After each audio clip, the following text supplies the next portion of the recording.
All right, everything in my shop's on wheels, including my chop saw. So whenever I need to do any work on it, I just roll it out, pull it into the prominent position, which I'm going to just go ahead and pull this out to the driveway and set it up out there. So let me go ahead and get that done. All right, I will say these wheels are really smooth. They've got ball bearings in them, and they're pretty handy. Everything's been holding up good with this. I've had this saw for about 3 years. I had it on the smaller central uh, saw stand, and it was a little bit too heavy. I think the saw uh, ranges 57 pounds, and it does real well. Uh, this right now, I've this is the only thing I've really had any kind of a hitch with, and that's because I wasn't paying attention and I let it loose out, and then I didn't get it back in the slot whenever I tightened it up, and it does a fine job of holding it. Yeah, this all works good. Everything's holding up pretty good. I did run into a situation with my angles, but I really believe that was probably my fault. And what I was doing is I was setting this thing up and drawing the legs down, and I was putting a lot of pressure on that downward side because these on this side don't seem to be impacted by that bulging in the aluminum. Where on this side here, I had to put that little reinforcing plate on there. So let me go ahead and get it.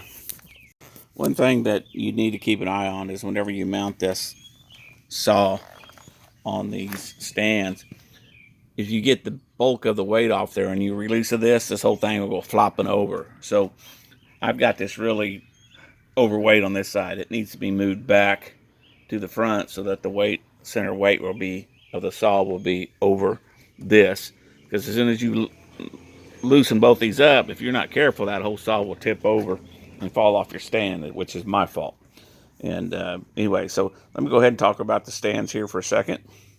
All right, to set this up, basically all you need to do is, of course, press this. And I really like this about this saw. And these work pretty good. I had these don't get any real stress on it. What I was doing was I was laying out these like this and then just lifting the whole thing up, and I was putting a lot of undue pressure on this. So this is my fault, and so this is my fix for being my fault. But anyway, the best thing you can do is to set this up like this, and then put it over like this, and then your legs are like that and down, and that's all fine and good. And then bring your other legs and lift this up, and I'm going to, and then bring your legs down. So I'm going to go ahead and set that up. All right, at 57 pounds, I'm 65. And I will say that to hold that up by yourself and lift it, do all that, yeah, there's a little weight involved in that. But anyway, so here is the fix that I put in on this thing. It's a little piece of flat stock aluminum, and it's 5 inches long. And I drilled a hole for this. I put 2 pop rivets in it right here, and then I drilled a 1/4 inch hole for that. And that all works as one unit for locking the legs in together. So this was bulged out right here. You can see where it's been bulged on the back side, and so what it was doing is just keeping this from opening up and closing. So but that was my fault from really loading it incorrectly. And I have no issues with this saw. I'm pleased to use this saw. It does a good job. Everything on it works good. I've had it for 3 years. Highly recommend it. And that's kind of it. I do want to tell you, don't be doing the thing like I'm doing, where I was lifting this all up on one tail, because that will waller that out, and that'll be a problem for you. So, anyway, so there you go, and there's the saw, and it's a good product. All right. Well, the aluminum didn't hold up, and of course, I'm an idiot. I had to try and make it break, and I did. So I used these steel plates that they used to cover up electrical wiring. Drilled the 4 holes with a little bit, and then went a little bit wider on those, and like to clamp that stuff down when it's drilling metal, just to keep it from hurting somebody or tearing apart. And this works fine, and we'll just see how long it lasts. All right, so there is the plate on the leg, and this is the button that comes in and out. So it goes in and out freely. This is the bolt that goes into the leg, and I had to adjust it just a hair right there to get it to fit in there, but it'll go in there. So I'm gonna put it back on and try it here a couple times.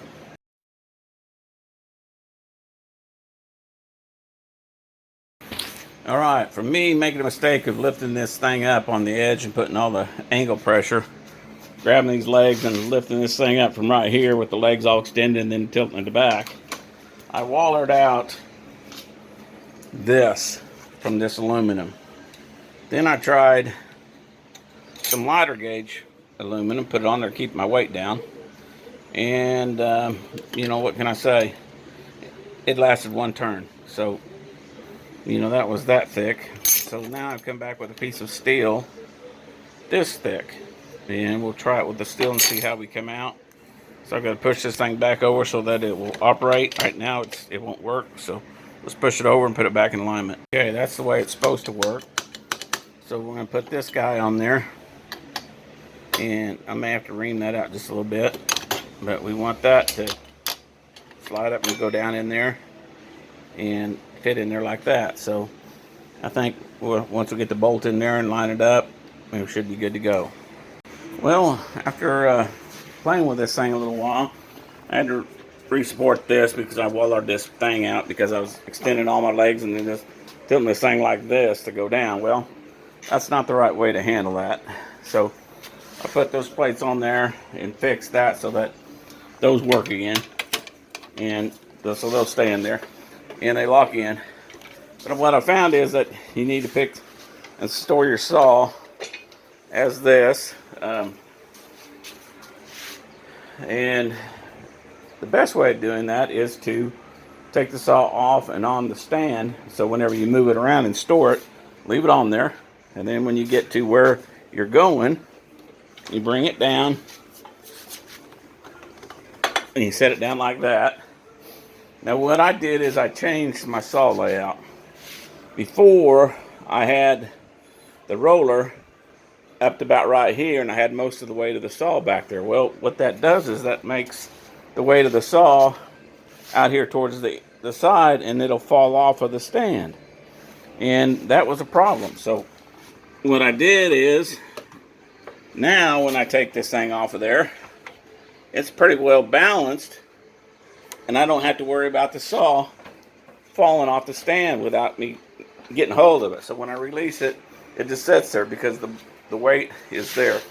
Now to do that, I had to take these screws out right here, just this one right here, and pull this thing right out here. I took this screw and this screw out right here, and then this thing here just slid out from this end, and that gave me access to all the bolts down underneath.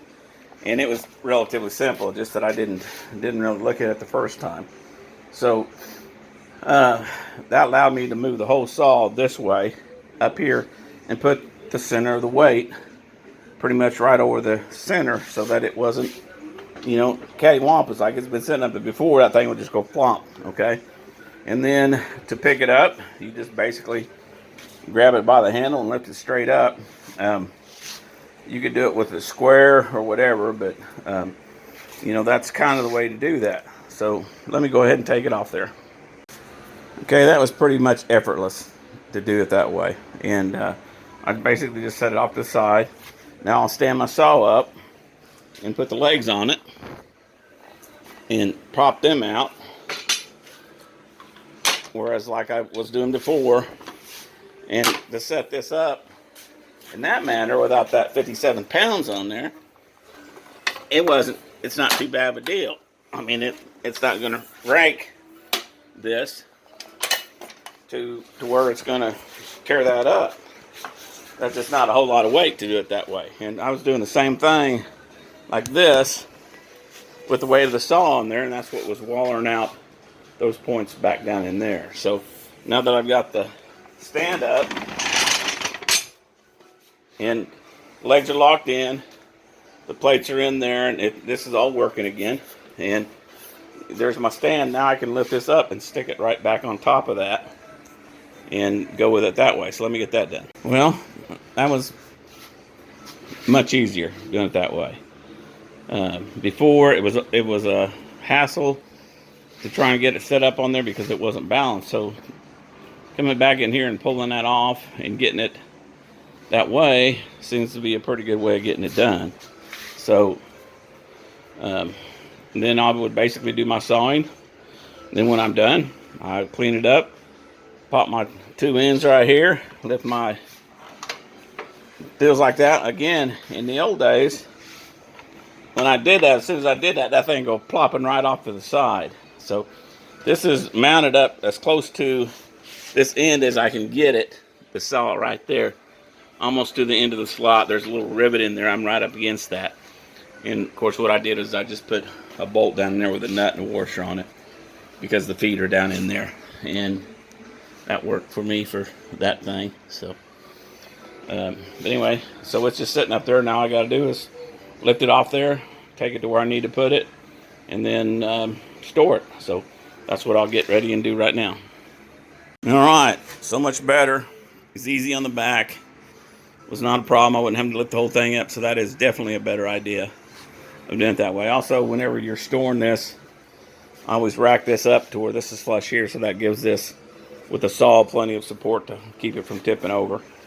And so anyway, we're back in business.